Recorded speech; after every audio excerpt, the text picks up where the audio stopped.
নমস্কার বন্ধুরা, এই ভিডিওতে তোমাদের মধ্যে বেশ কিছু গুরুত্বপূর্ণ আপডেট শেয়ার করা আছে। সেক্ষেত্রে ভিডিওটা না স্কিপ করে পুরোটা দেখার অনুরোধ থাকলো। আর তোমরা যারা চ্যানেলে প্রথমবার এসেছো তারা কিন্তু অবশ্যই ভিডিওতে লাইক দিয়ে চ্যানেলটা সাবস্ক্রাইব করে রেখো, কারণ তুমি কিন্তু এখানে তোমার প্রিয় দলের সমস্ত রকম খেলার খবর সবার আগে পেয়ে যাবে।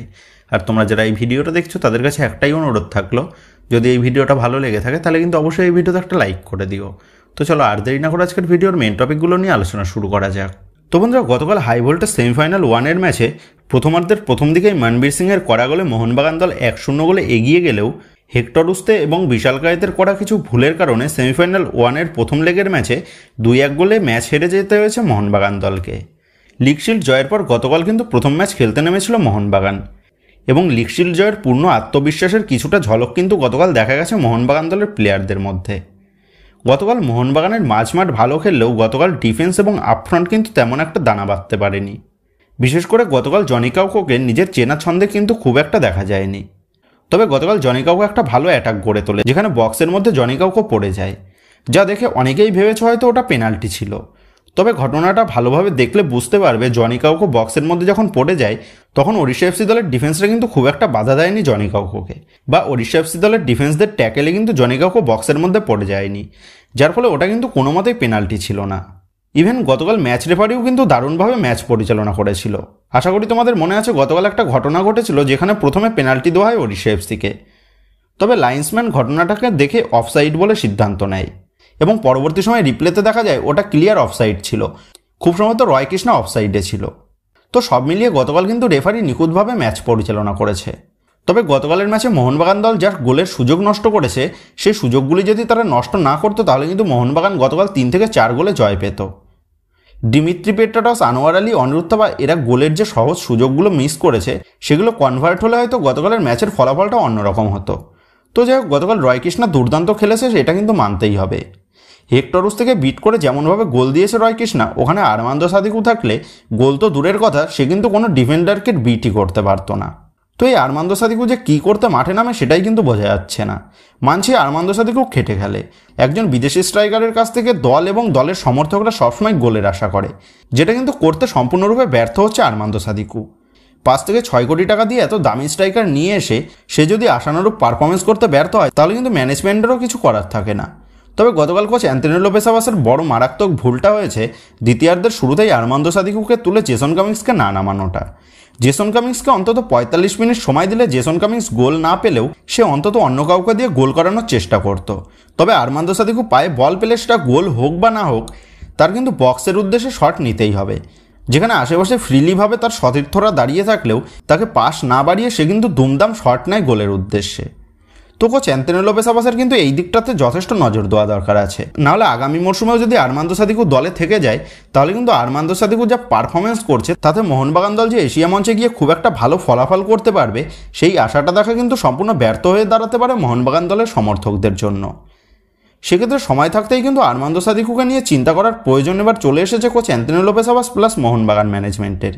তো যাই হোক, গতকাল রয় কৃষ্ণা ওড়িশা এফসির হয়ে লিডিং গোলটা পাওয়ার পর রয় কৃষ্ণাকে কিন্তু কোনোরকম সেলিব্রেশন করতে আমরা দেখতে পাইনি, যেখানে এক প্রকার রয় কৃষ্ণাকে বাধ্য হয়ে কিন্তু বিদায় নিতে হয়েছিল মোহনবাগান দল থেকে। তো সেই কারণে যদি গতকাল রয় কৃষ্ণার পরিবর্তে ওখানে অন্য কোনো স্ট্রাইকার থাকতো এবং সে যদি মোহনবাগানের বিরুদ্ধে লিডিং গোলটা নিয়ে নিত তাহলে হয়তো গতকাল মোহনবাগানকে ব্যঙ্গ করে সেই প্লেয়ারটা সেলিব্রেশন করতো।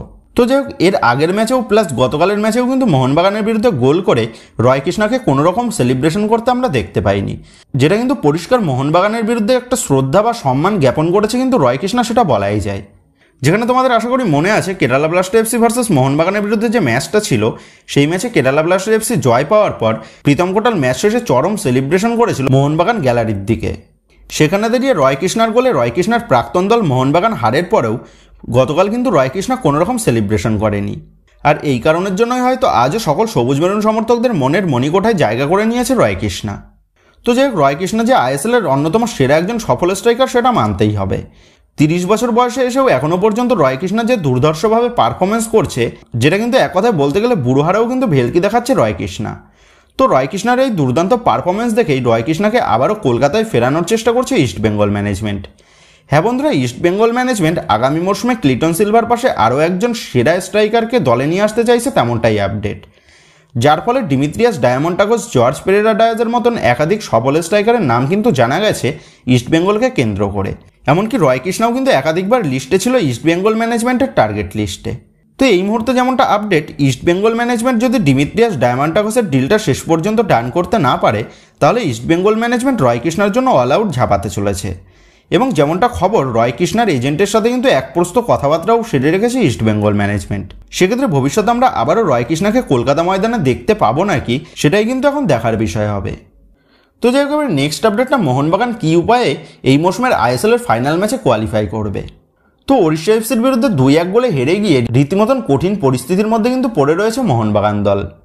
তো আইএসএলের নিয়ম অনুযায়ী সেমিফাইনালে হোম এবং অ্যাওয়ে ম্যাচ মিলিয়ে যে দলের গোল সংখ্যা বেশি হবে সেই দলই ফাইনাল ম্যাচের জন্য কোয়ালিফাই করে যাবে। সেক্ষেত্রে মোহনবাগানকে ফাইনাল ম্যাচের জন্য কোয়ালিফাই করতে হলে আগামী 28 তারিখ যুব ভারতীতে ওড়িশা এফসিকে 2-0 গোলে হারাতে হবে।